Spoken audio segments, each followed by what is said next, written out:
Revolutionary Road by Richard Yates. To Sheila. Alas, when passion is both meek and wild. John Keats. Part 1.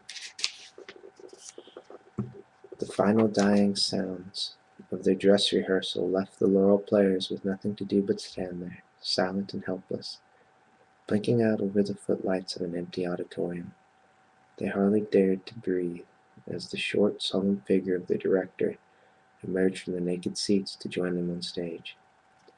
As he pulled a step-ladder raspingly from the wings and climbed halfway up its rungs, to turn and tell them, with several clearings of his throat, they were a damn talented group of people, and a wonderful group of people to work with. It hasn't been an easy job, he said, his glasses glinting soberly around the stage. We've had a lot of problems here, and quite frankly, I'd more or less resigned myself not to expect too much. Well, listen, maybe this sounds corny, but something happened up here tonight. Sitting out there tonight, I suddenly knew, deep down, that you were all putting your hearts into your work for the first time.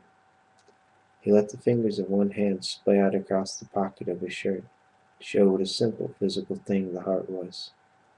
Then he made the same hand into a fist, which he shook slowly and wordlessly in a long dramatic pause, closing one eye and allowing his moist lower lip to curl out in a grimace of triumph and pride.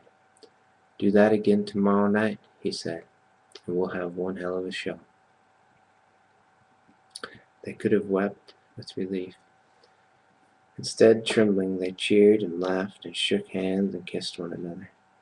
Somebody went out for a case of beer and they all sang songs around the auditorium piano, till the time came to agree, unanimously, that they'd better knock it off and get a good night's sleep. See you tomorrow, they called. As happy as children, and riding home under the moon, they found they could roll down the window of their car, let the air in, with its health-giving smells of loam and young flowers.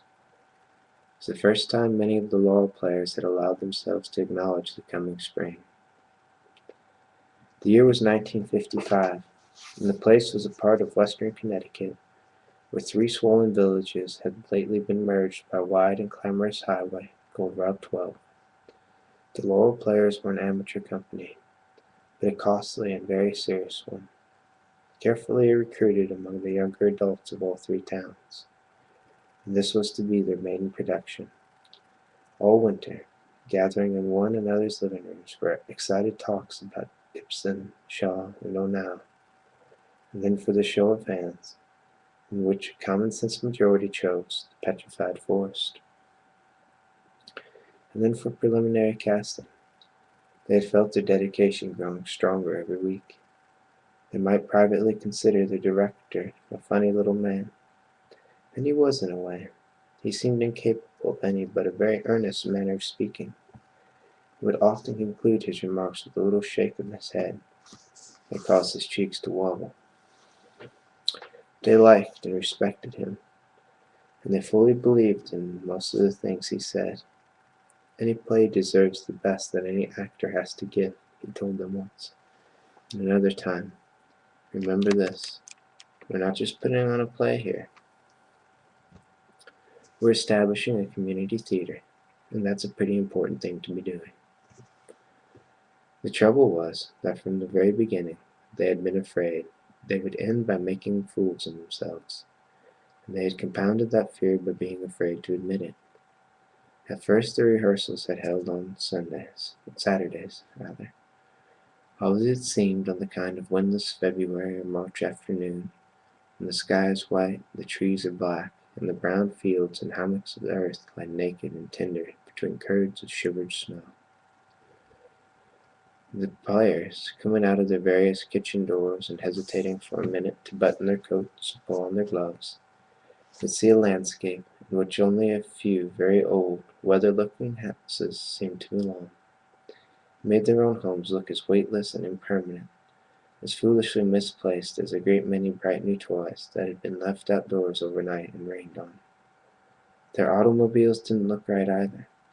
unnecessarily wide and gleaming in the colors of candy and ice cream, seeming to wince at every sputter of mud. They crawled apologetically down the broken roads that led from all directions to the deep, level slab of Route 12. Once there, the cars seemed able to relax in all the environment of their own. A long, bright valley of colored plastic and plate glass and stainless steel, keen cone, mobile gas, Shoporama. But eventually they had to turn off one by one and make their way up the winding country road that led to the Central High School. They had to pull up and stop in the quiet parking lot outside the high school auditorium.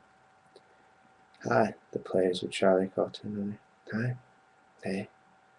And they'd go reluctantly inside, clumping their heavy galoshes around the stage, blotting at their noses with Kleenex, and frowning at the unsteady print of the scripts.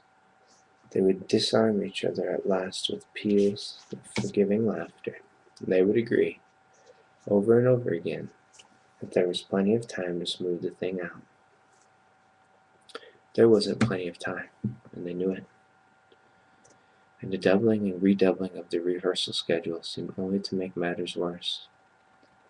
Long after the time had come for what the director called really getting this thing off the ground, really making it happen, it remained a static, shapeless, inhumanly heavy weight. Time and again they read the promise of failure in each other's eyes, and the apologetic nods and smiles of their parting, and the spastic haste with which they broke for their cars and drove home to whatever older, less explicit promises of failure might lie in wait for them there. And now tonight, with 24 hours to go, they had somehow managed to bring it off. Giddy in the unfamiliar feel of makeup and costumes on this first warm evening of the year, they had forgotten to be afraid. They had let the movement of the play come and carry them and break like a wave. And maybe it sounded corny, and what if it did? But they had all put their hearts into that work. Did anyone ask for more than that? The audience arriving in a long, clean serpent of cars the following night were very serious too. Like the players, they were mostly on the young side of middle age, and they were attractively dressed in what the New York clothing stores described as country casual. Anyone could see they were a better than average crowd in terms of education, employment, good health. It was clear, too, that they considered this a very significant evening. They all knew, of course, and said so again and again as they filed inside and took their seats, that the Petrified Forest was hardly one of the world's great plays. But it was, after all, a fine theater piece with a basic point of view. It was every bit as valid today as it was in the 30s. Even more so, one man kept telling his wife. He chewed her lips and nodded, seeing what he meant. Even more valid when you think about it. The main thing, though, was not the play itself, but the company, the brave idea of it, the healthy, hopeful sound of it, the birth of a really good community theater right here, among themselves. This is what had drawn them. Enough of them to fill more than half the auditorium.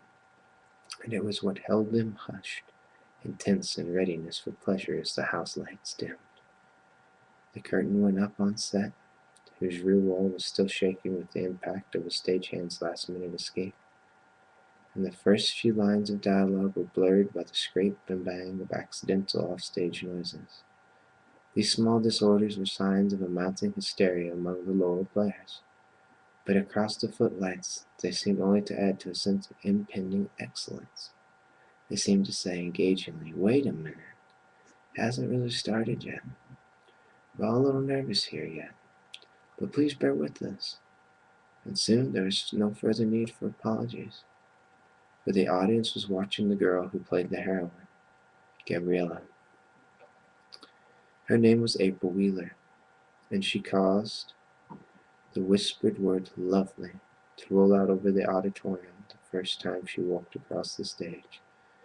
A little later there were hopeful nudges and whispers of "she's good," and there were stately nods of pride among the several people who happened to know she had attended one of the leading dramatic schools in New York, less than 10 years before. She was 29, a tall ash blonde with a partisan kind of beauty that no amount of amateur lighting could distort. She seemed ideally cast in the role. It didn't even matter that bearing 2 children had left her a shade too heavy in the hips and thighs. She moved with the shyly sensual grace of maidenhood. Anyone happening to glance at Frank Wheeler, the round-faced, intelligent-looking young man who sat biting his fist in the last row of the audience, would have said he looked more like her suitor than her husband. "Sometimes I can feel as if I were sparkling all over," she was saying. "I want to go out and do something that's absolutely crazy and marvelous." Backstage, huddled and listening, the other actors suddenly loved her. At least they were prepared to love her. Even those who had resented her occasional lack of humility at rehearsals. She was suddenly the only hope they had. The leading man had come down with a kind of intestinal flu that morning. He'd arrived at the theater in a high fever. Insisting that he felt well enough to go on, but 5 minutes before curtain call, he'd begun to vomit in his dressing room. There had been nothing for the director to do but send him home and take over the role himself. The thing happened so quickly that nobody had time to even think of going out front to announce the new substitution. A few of the minor actors didn't even know about it till they heard the director's voice out there in the lights, speaking the familiar words they expected to hear from the other man. He was doing his best, and delivered each line with a high, semi-professional finish. But there was no denying that he looked all wrong in the part of Alan Squeers. Squat, and partly bald, and all but unable to see without his glasses, he'd refused to wear on stage. From the moment of his entrance, he had caused the supporting actors to interrupt each other and forget where to stand.